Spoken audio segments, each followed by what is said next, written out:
מספר אצבעות. אתה יכול להראות לנו? פה. פה. ראית? ইরানের হামলায় নিহত হয়েছেন এমন গুজব ছড়িয়ে পড়তেই ভিডিও বার্তায় সামনে এসে সব জল্পনা উড়িয়ে দিয়েছেন ইসরায়েলের প্রধানমন্ত্রী বেনিয়ামিন নেতানিয়াহু।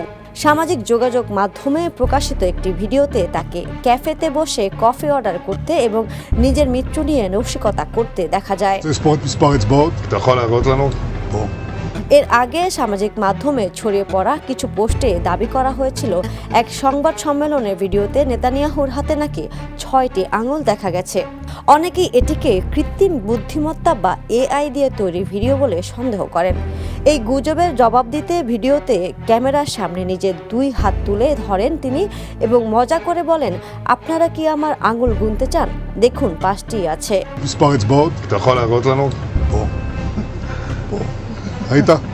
নিজের মৃত্যু নিয়ে ছড়ানো গুজব নিয়েও রসিকতা করেন নেতানিয়াহু। তিনি বলেন, আমি মরে গেছি কফির জন্য, অর্থাৎ কফির জন্য তিনি খুবই পাগল। একই সঙ্গে তিনি ইসরায়েলি নাগরিকদের সতর্ক থাকতে এবং নিরাপত্তা নির্দেশনা মেনে চলার আহ্বান জানান। לצאת להתאוורר, אבל ליד מרחב מוגן.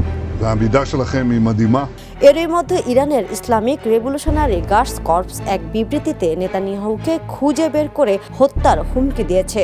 মধ্যপ্রাচ্যে চলমান সংঘাতে এখন পর্যন্ত 2000-এর বেশি মানুষ নিহত হয়েছে বলে জানিয়েছেন আল জাজিরা। পরিস্থিতি ক্রমেই উত্তপ্ত হয়ে উঠছে। আন্তর্জাতিক ডেস্ক, দ্য নিউজ।